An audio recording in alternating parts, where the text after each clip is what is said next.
Hello दोस्तों, स्वागत है एक बार फिर से छवि मैथमेटिक्स क्लासेस में। सांख्य परिच्छेद का जो अगला टॉपिक है दीर्घवृत्त, उसके लिए हम इस वीडियो में लेके आए हैं।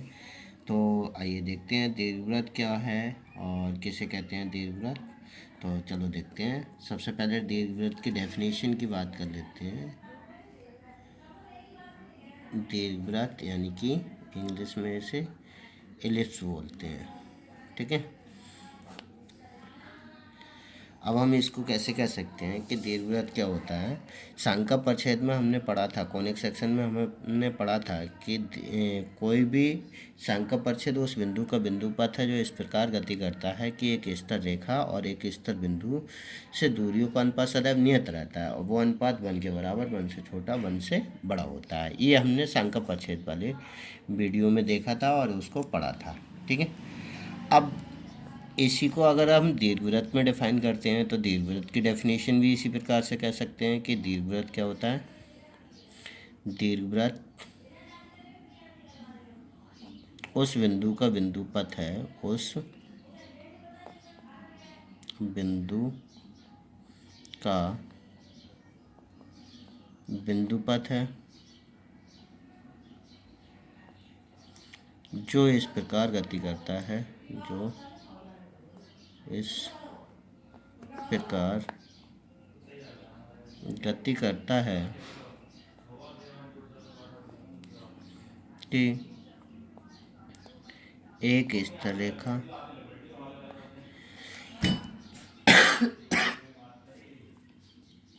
तथा एक स्तर बिंदु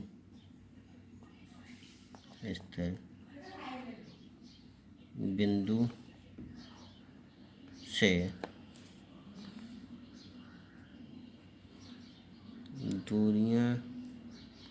दूरियों का अनुपात सदैव अचर रहता है,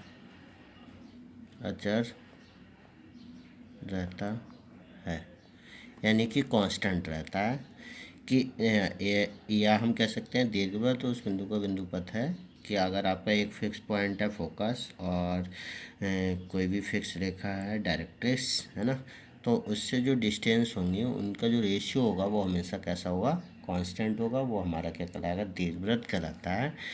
बट वो दीर्घवृत्त जब ही कहलाएगा जब वो उस रेशियो का मान 1 से छोटा हो, ठीक है।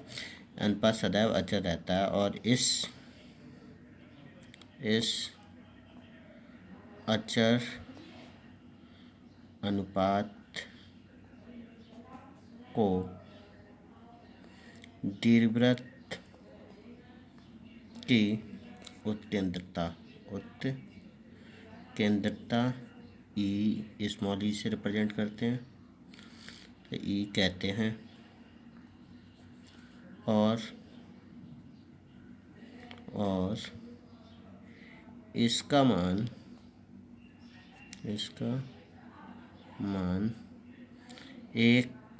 से कम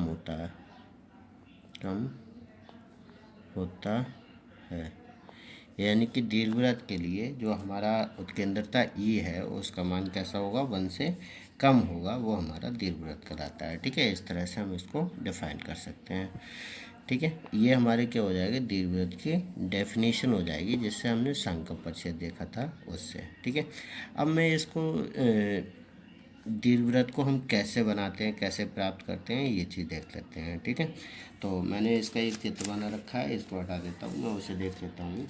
जैसे कि आपका यहाँ पर ये है, इसको मैंने यहाँ पर ले रखा है।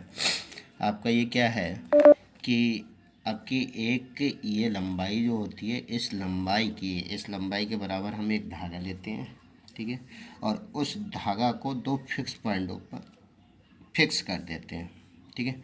और फिक्स करने के बाद में हम क्या करते हैं कि इस डोरी को खूब ज़्यादा सा तान लेते हैं और उसमें पैन लगा लेते हैं। जैसे कि मैंने ये तान लिया, ठीक है। और तान के हम इसको क्या करते हैं, मूव करते हैं, डोरी को तान के मूव करते हैं कि इस तरह से कि ये हमेशा तनी रहे, इस तरह से ये, ठीक है। चारों तरफ जब इसको मूव करेंगे तो कुछ हमें इस तरह से मिलता चला जाएगा। ये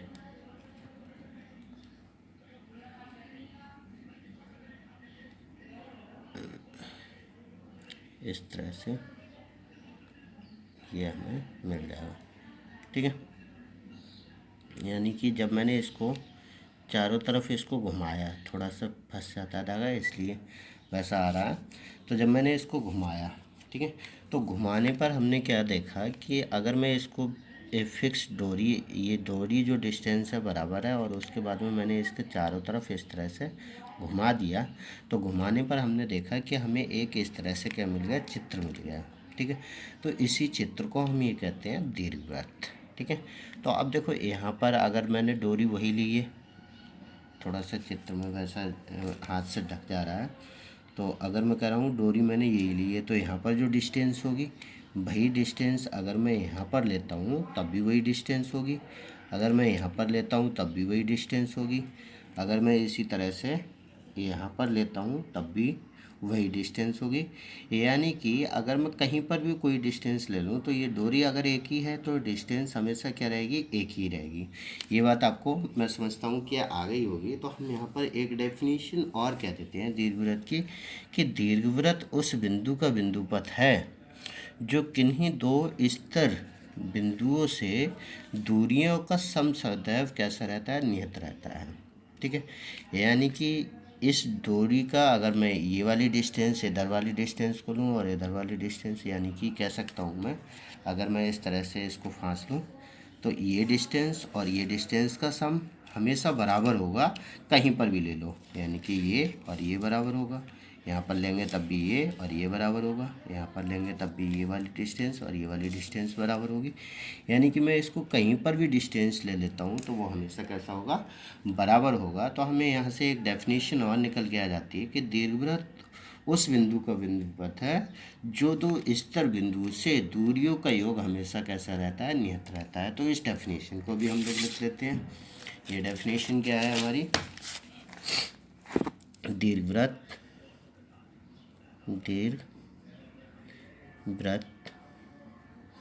उस बिंदु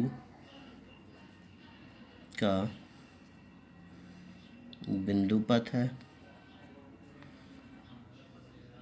जो इस प्रकार गति करता है, जो इस प्रकार गति करता है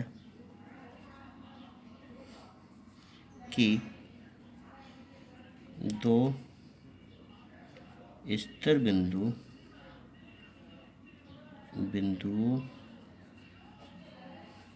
से दूरियों का योग सदैव अचर रहता है। ये आपने अभी प्रैक्टिकली इस चीज़ को देखा था। तो यहाँ पर हम डेफिनेशन बहुत अच्छे से समझ चुके हैं कि दीर्घवृत्त उस बिंदु का बिंदुपथ है जो इस प्रकार गति करता है कि दो स्तर बिंदुओं से दूरियों का योग सदैव अचर रहता है, ठीक है। बात समझ में आ गया। और यह योग दीर्घाक्ष के बराबर होता है, यह योग दीर्घ अक्ष के बराबर होता है। बात समझ में आ गई। यानी कि हमने ये बताया था कि मैंने ये जो डोरी ली है वो यहाँ से यहाँ तक की जो लंबाई है, इतनी बड़ी डोरी ली हुई है ये, ठीक है। इतनी बड़ी डोरी ली है, तो अगर हम कहीं पर भी कोई भी डिस्टेंस लेंगे तो वो हमेशा इसी के बराबर ही रहेगा, सम जो होगा हमेशा इसके बराबर रहेगा। अगर यहाँ पर लेंगे तब भी वही सम रहेगा, अगर मैं यहाँ पर ले लूँगा तब भी उतनी ही दूरी है, और डोरी वही है तो दूरी तो हमेशा वही रहेगी। तो इस तरह से हम इसको कह सकते हैं। आई होप ये चीज़ आपको बहुत अच्छे से समझ में आ गई होगी। आप इसको प्रैक्टिकली एक बार और समझिए। ये चीज़ आपको बहुत, जब हम दीर्घवृत्त का मानक समीकरण, स्टैंडर्ड इक्वेशन और निकालेंगे तब इस चीज़ का हमें बहुत ज़्यादा हेल्प मिलेगी। तो इसलिए इस चीज़ को बहुत अच्छे से एक बार समझिए और आप प्रैक्टिकली खुद भी इसको निकाल के देखिएगा, आपको बहुत अच्छे से समझ में आ जाएगा। Thank you. इस वीडियो में इतना ही।